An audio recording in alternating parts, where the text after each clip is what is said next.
Hello बच्चों, नमस्ते।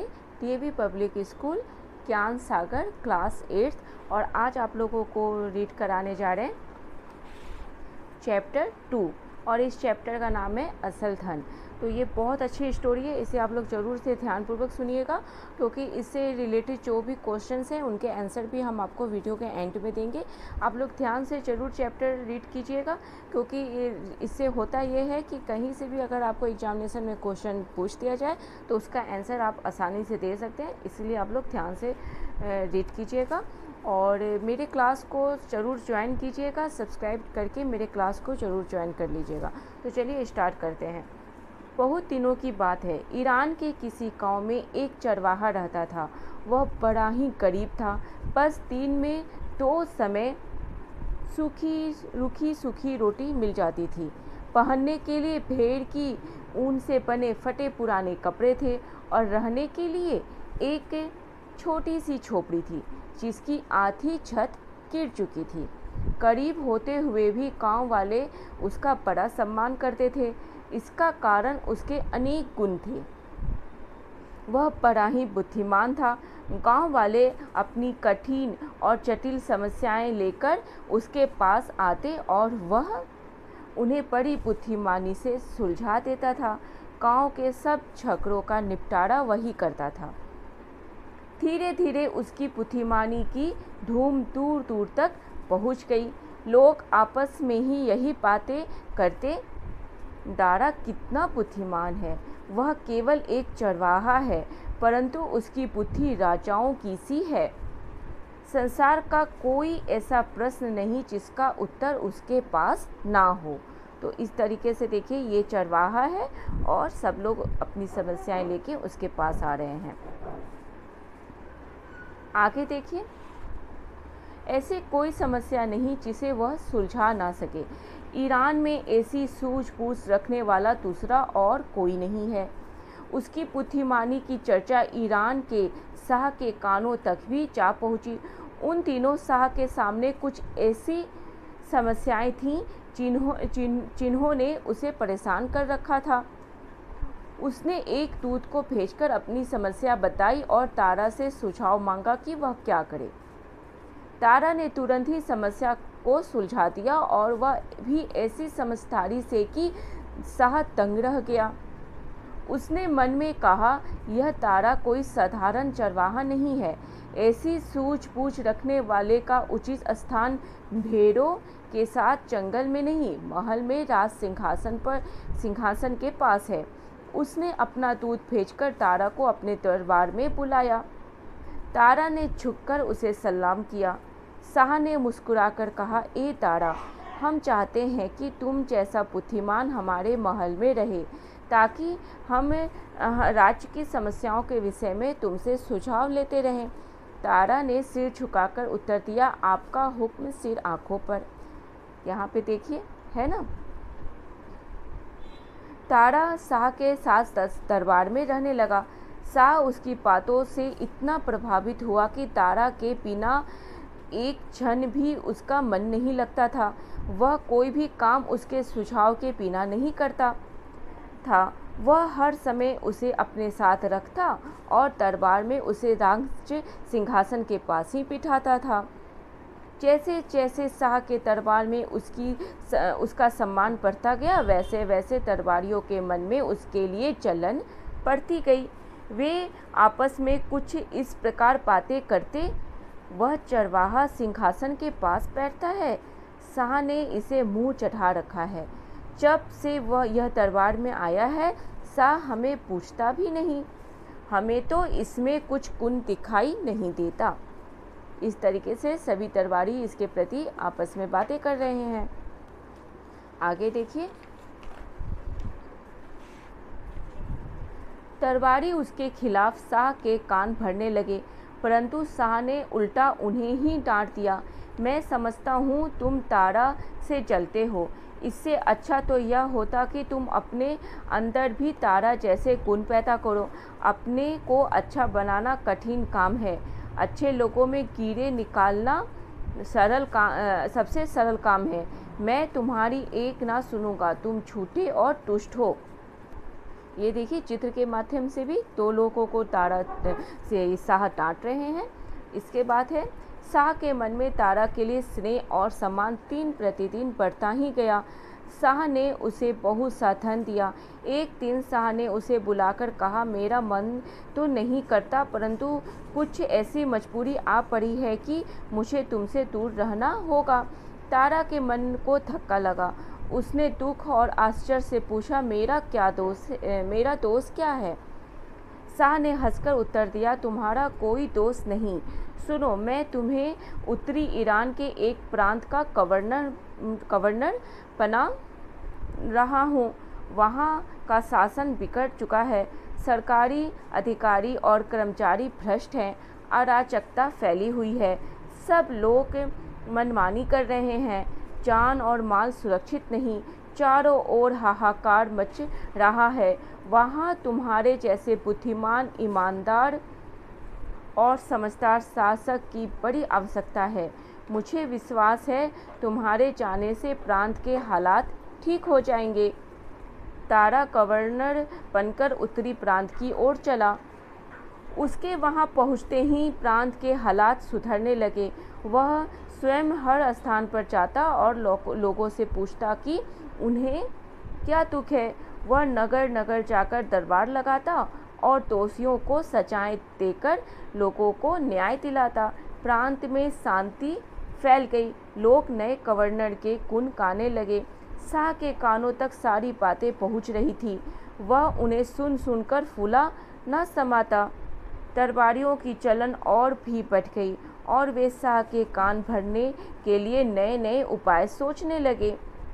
तारा प्रांत के अनेक स्थानों का दौरा घोड़े पर सवार होकर करता था। दौरे पर जाते समय उसके साथ ही एक और घोड़ा भी होता था, जिसकी पीठ पर एक बड़ा सा बक्सा रखा रहता था। बक्से के बिना तारा कभी नगर से नहीं निकलता था। आगे जाने से पहले देख लीजिए, कीड़े निकालना मतलब दोष निकालना होता है, शब्दार्थ है। और आगे देखिए, ये बक्से के बिना तारा कभी नगर से नहीं निकलता था। दरबारियों को एक अवसर मिल गया। उन्होंने शाह से कहा, आप तारा को ईमानदार समझते हैं, परंतु वह बेईमान है। शाह ने बिगड़कर कहा, तुम उससे चलते हो, इसीलिए ऐसी बातें करते हो। तुम मेरे कान नहीं भर सकते। वे बोले, जो हम कह रहे हैं उसके सबूत भी दे सकते हैं। उन्होंने कहा, क्या आप नहीं जानते कि तारा जहाँ भी जाता है उसके साथ एक बक्सा ले जाता है? हाँ, मैंने सुना है। ये देखिए, तारा है और एक घोड़े पे उसका बक्सा है। उन्होंने पूछा, हुजूर, आपने कभी सोचा कि उस बक्से में ऐसी क्या वस्तु है? शाह ने विचार में डूबकर कहा, मुझे भी विचार होता है कि आखिर उस बक्से में वह क्या रखता है। दरबारी बोला, उस बक्से में तारा उस धन को रखता है जिसे उसने अपनी बेईमानी से एकत्र किया है। वह प्रजा को लूटता है। वह ईमानदार नहीं, ढोंगी है। शाह बड़ी उलझन में पड़ गया। समझ में नहीं आता था कि क्या करे। अगर तारा बेईमान था तो फिर संसार में कोई ईमानदार हो ही नहीं सकता था। वह बहुत दुखी था। उसने दूत को भेजकर तारा से दरबार में हाजिर होने को कहा। तारा आश्चर्य में पड़ गया। इस प्रकार अचानक ही दरबार में हाजिर होने का आदेश उसे अजीब सा लगा, परंतु वह तुरंत ही राजधानी की ओर चल पड़ा और शाह के सामने आकर झुक गया। उसके साथ उसका एक बक्सा भी था। दरबारियों से खचाखच भरा हुआ था। सबकी निगाहें उस बक्से पर कड़ी हुई थीं और दरबारी एक दूसरे को इशारे करके मुस्कुरा रहे थे। तारा ने अदब से कहा, ए ईरान के शाह, मैं हाजिर हूँ, मेरे लिए क्या हुक्म है? शाह बोला, तारा, हमने तुम पर भरोसा किया, तुझे सम्मान दिया और गवर्नर बनाया, परंतु तूने हमें निराश किया। आगे देखिए, वह कैसे हुजूर?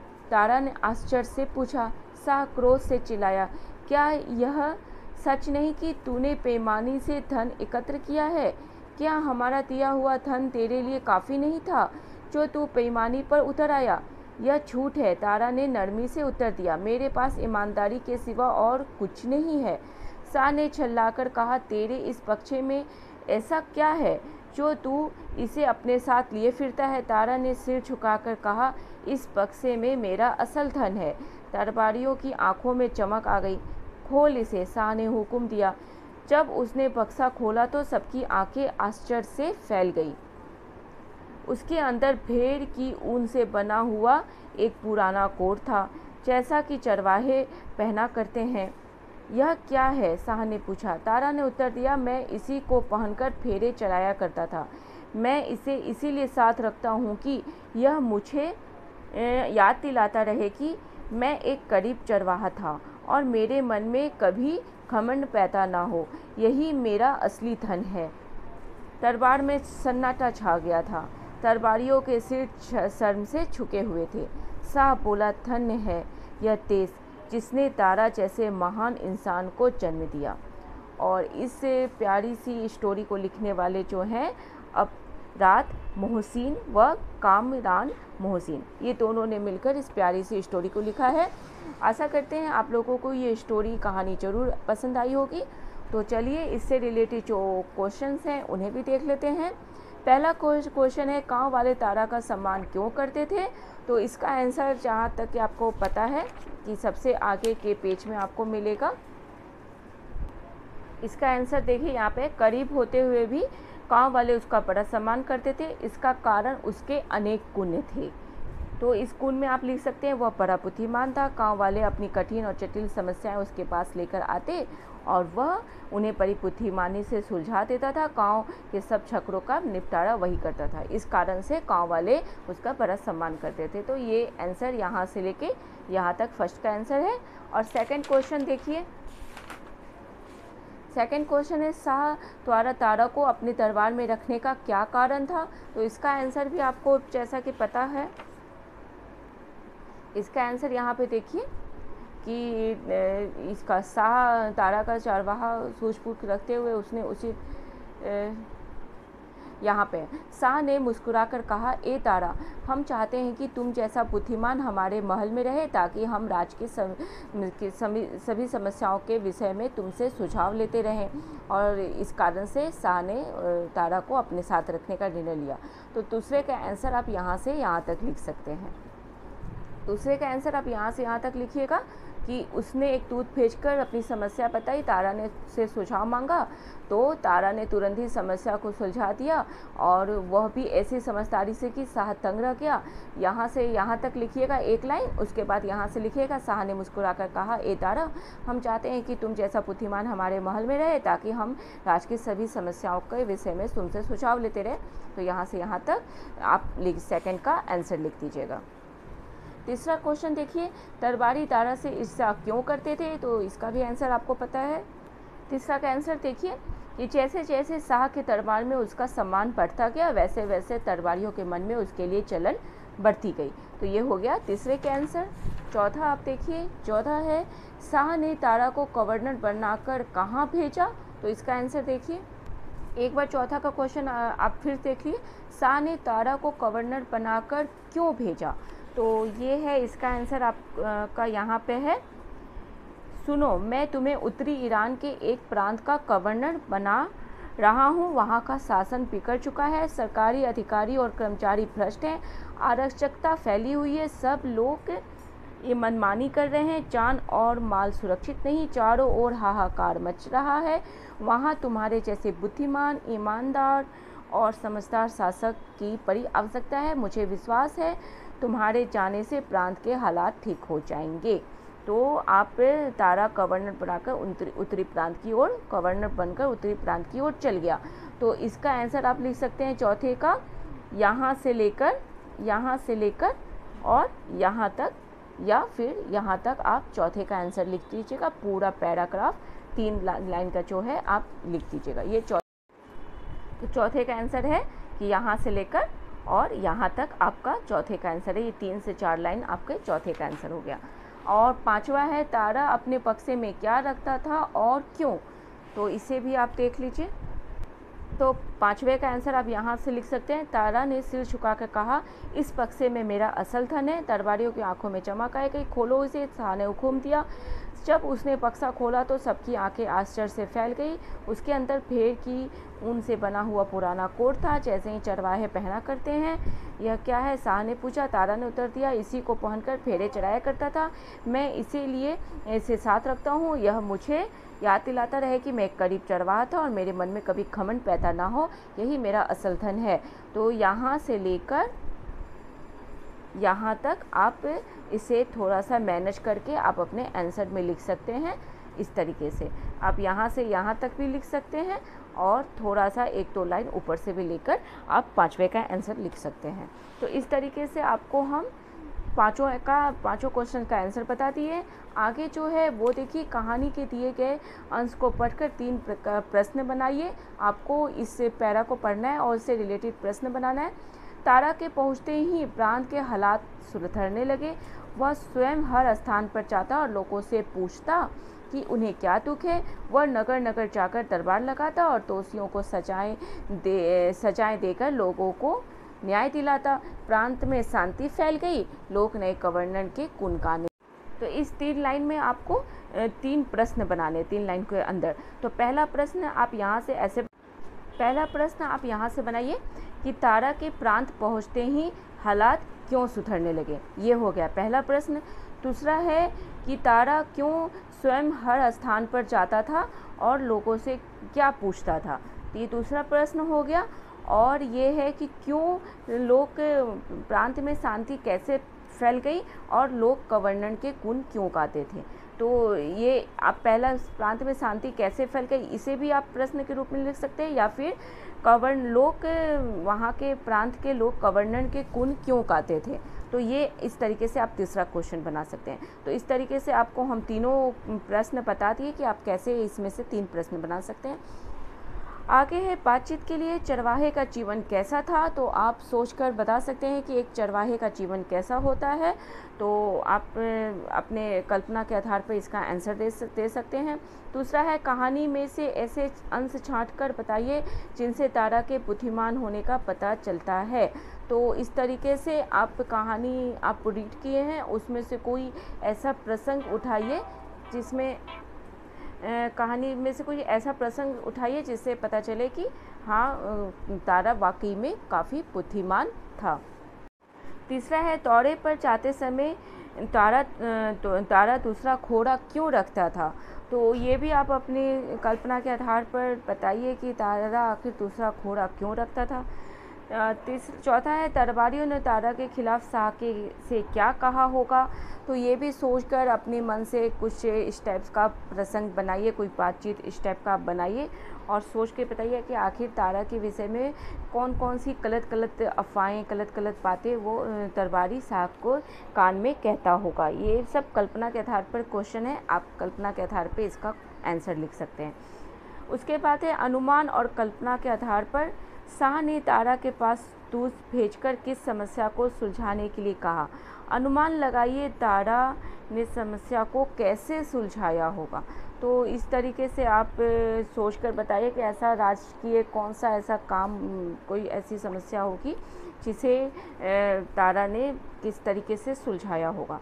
दूसरा है, यदि दरबारियों के कहे अनुसार तारा के बक्से से बेईमानी से एकत्र किया गया धन निकलता तो क्या होता।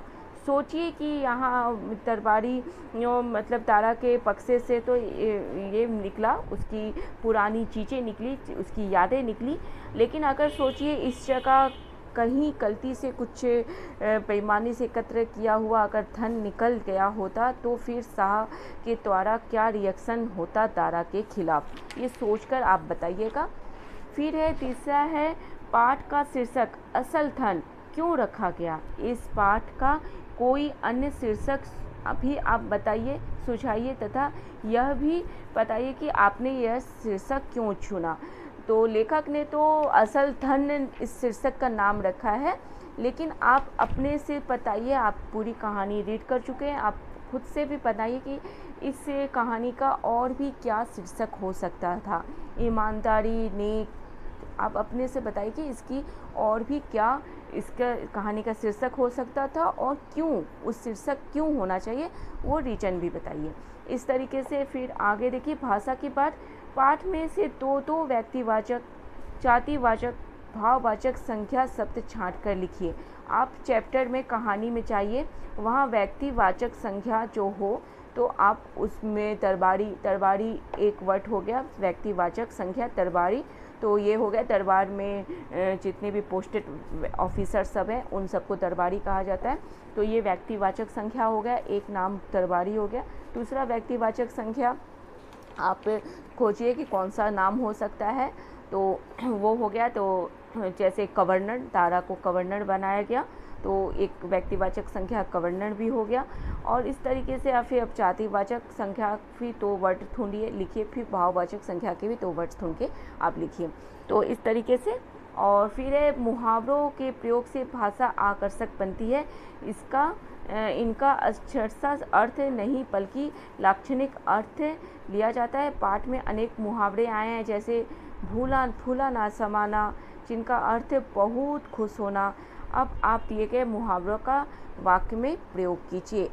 कान भरना मतलब किसी के खिलाफ बुरी बातें करना, बुरा कहना। दंग रह जाना, आश्चर्यचकित रह जाना। आँखों में चमक आना मतलब खुशी से फूला ना समाना। तो इस तरीके से आँखों में चमक आना। इस तरीके से आपको तीनों मुहावरे का अर्थ हम आपको बता दिए। और फिर है पाठ में कई विशेषण शब्द आए हैं, आप बताइए कि वे किसकी विशेषता बता रहे हैं। तो यहाँ विशेषण शब्द है, कुछ विशेषण शब्द दिए गए हैं और यहाँ फिल इन द ब्लैंक है किसकी विशेषता बता रहे। तो आपको बताना है, जैसे कि आपको पहला दिया है गरीब, तो गरीब एक विशेषण है पर किसके बारे में कहा जा रहा है, किसकी विशेषता बता रहे हैं, तो दारा की।